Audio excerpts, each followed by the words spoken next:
Welcome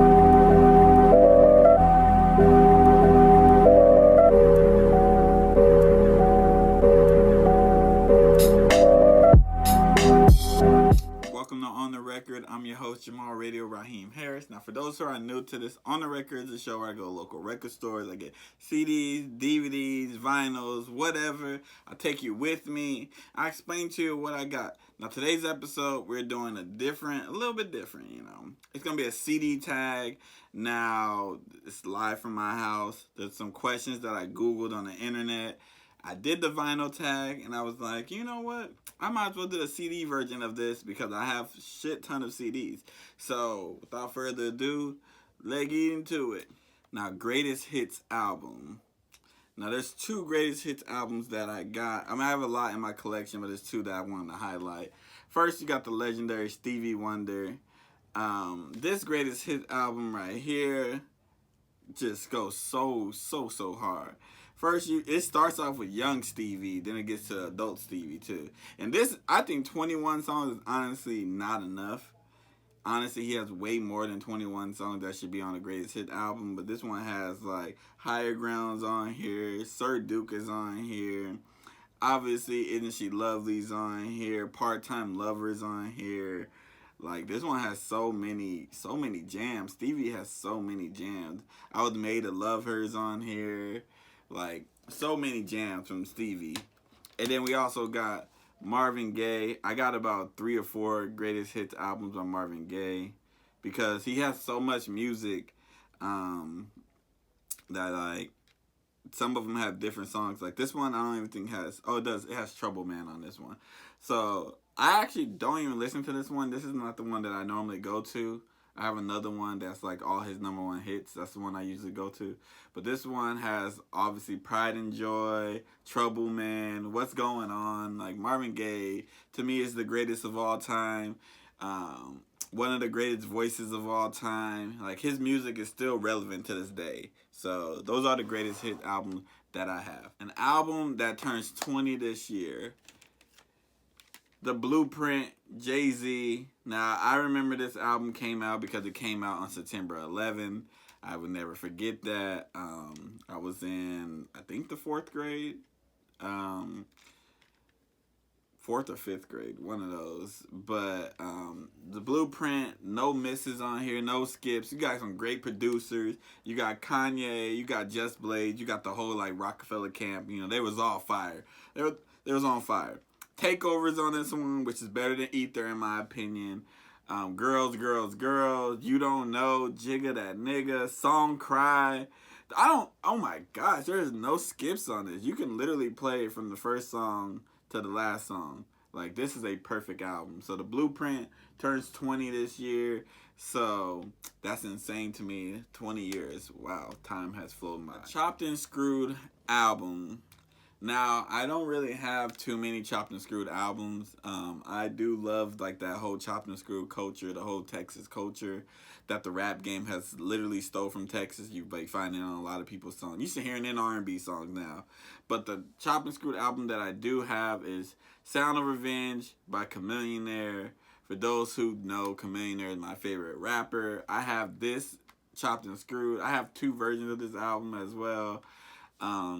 I really like Sound of Revenge. I mean, obviously, Chamillionaire is my favorite rapper.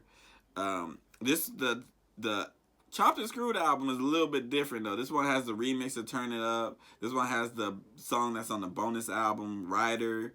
Like, this one has songs that's not on the regular album. So, Chopped and Screwed, I love Chopped and Screwed music, you know. Shout out to OG Ron Z. Shout out to Michael Watts. Shout out to all of them people like that. So, yeah, I got it for $1.95 too. Can't believe they did my boy like that.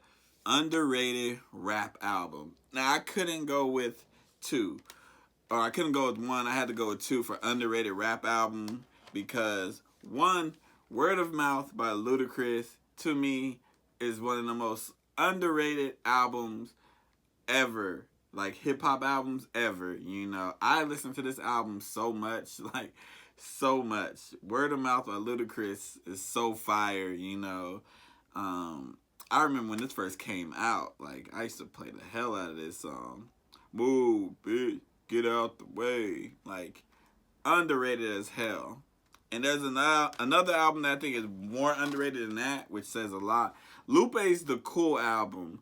Like, to me, this album is better than Food and Liquor.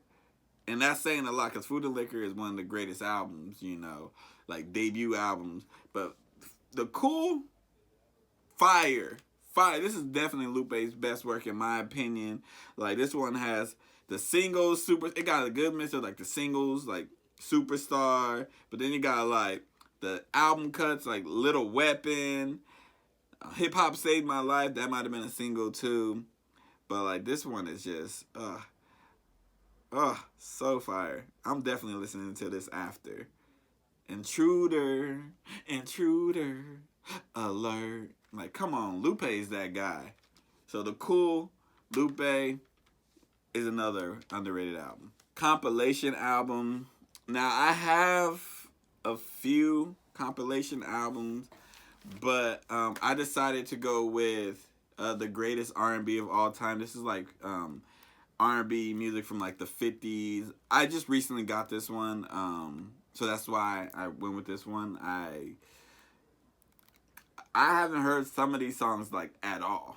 Like, I've never heard it. But this one, the songs I have heard on here, you got Twist and Shout by the Isley Brothers. You got When a Man Loves a Woman. That's on here as well. Y'all will get a lot of singing on this episode. Y'all just gonna have to deal with it. But you got that on here. So this one's dope. I got this from Streetlight Records, you know. Never opened because I just got it. But this is a great compilation album. This is definitely like the R&B from like your grandma's time. So this is definitely dope. Album that I'm never opening. I've opened pretty much all my albums. Like, except this one. This one's never getting opened. MF Doom, RIP. This one has the DVD and a CD, but I'm probably never opening this album. I'm probably gonna buy another one of these albums because I was looking for this album for so long, and then he passed away, unfortunately. And then I start seeing the album out more, but then I started seeing people charge it for like $80 for a used CD and stuff like that. And I happened to go to Streetlight Records one day, and I was actually looking for some Big Crit. And then this CD was just like hanging there, and I was like, it was only one left. I had to get it, but I'm never opening this album. This is, to me, his second best album. I like the Mad Villain album more, personally, but dope. MF Doom is dope, though. He's slept on as a producer, too. He's one of the best producers out there. So, Whole Cakes is on here. I gotta buy another copy of this. I want to, like, but I can't open this one. I just can't. I'm just not opening it. Underrated R&B album. Underrated R&B album. Now, Nerd, N-E-R-D, Seeing Sounds. I don't know if this is considered R&B. I'm gonna ask people, but there's a good mix of like R&B, hip hop, and rock. But like, this album to me is so like underrated. Like, I didn't think I would like it because I honestly I didn't like Nerd at first. I didn't like N.E.R.D. at first until I got a little bit older. Like I just couldn't get with it. It was a video game that had one of their songs on it, and I think that's what it was. Like, I played that video game so much, their song kept coming on. I think, what was the song? Lap Dance? I think Lap Dance was on there. It was a censored version, obviously. But that song kept coming on, and I just couldn't stand them for a long period of time. And I was a big Pharrell fan, too, so it was very weird. But as I got older, I went back and listened to their music, and this album right here, so slept on. Like, sooner or later, they all comes crashing down. That's my shit. That's my shit. Movie soundtrack. I got a couple movie soundtracks. I have a Dream Girl soundtrack. I have, like, Bad Boys soundtrack, but the one that stands out, that's the best, one of the best soundtracks, is the Waiting to Exhale soundtrack. This R&B right here is so good. Babyface wrote all over this bad boy. This one got Whitney obviously on here, Tony Braxton's on here, Aretha's on here, TLC, Mary J. Blige, even though I'm not the biggest Mary J. Blige fan. SWV's on here, Patti LaBelle's on here, Faith Evans on here, like CeCe Winans is on here. Like, this is like the who's who of ladies in R&B at the time. This album is just so great though. Like, and I got it for 95 cents. Can y'all believe that? 95 cents. 95? I had to. My favorite album, so you know it's got to be Low End Theory by Tribe Called Quest. Now, Tribe Called Quest to me is one of the best, not just hip-hop groups, but like groups in general, no matter the genre. But Low End Theory is my favorite album of all time. This is when I really start paying attention to like samples, lyrics, all that type of stuff, production. Like, obviously I wasn't old enough when this first came out. I think this came out the year I was actually born, or a year before I was born, one of them. So, but like when I went back as a 17, 18-year-old and really listened to this album and start paying attention to the samples, and then I went on YouTube, looked at the sample videos, and was reading the stuff on here. Like, this album right here is a great time for me. And the album is just dope-ass songs. Like, Phife and Q-Tip going back and forth on some of these songs. Like, Scenario, Jazz is on here, Check the Rhyme is on here, Bugging Out's on here. Like, all those songs, they slap. And this album, like, aged so well. So, definitely Low End Theory is my favorite album. So, yeah.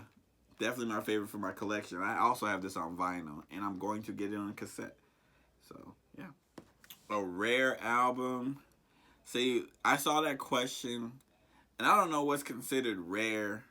So, I just went with the Black Album acapella. I got it upside down. The Black Album acapella. Now I didn't go to get this acapella album. I went to get the Black Album, and I didn't realize until I got home that it was an acapella album. I decided to put it in, and like, Jay-Z's lyricism is just amazing. Like, he's amazing. Like, he's amazing. Like, this, his lyrics on here are just crazy.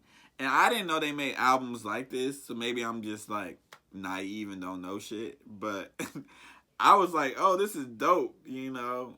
I'm actually looking to get more albums like this if they have them out there. But I haven't found another album that's like an acapella, at least at record stores. I might Google it or something like that. But, yeah, so this is a rare album to me. This has been an episode of On the Record. I have been your boy Jamal Radio Raheem Harris. Don't forget to like, share, subscribe, all that stuff that YouTubers tell you to do. If you're on Instagram, you can share it. You can follow us, you know. Follow me on TikTok. Follow us on Instagram at The Harris Show. Don't forget as well, have the Radio Raheem tape drops every single Saturday. You know, we don't miss Saturday. It's on Apple Music, Amazon Music, Spotify, SoundCloud. You can get it on all that, you know what I'm saying? I don't know what this week's theme's gonna be. I be coming up with it on the fly. Sometimes they don't have a theme. I just put songs together. Sometimes it has a theme. You don't know what it is this week. Also, every Monday, the Harris Show podcast with me and my sister Angie drops. And until next time, peace.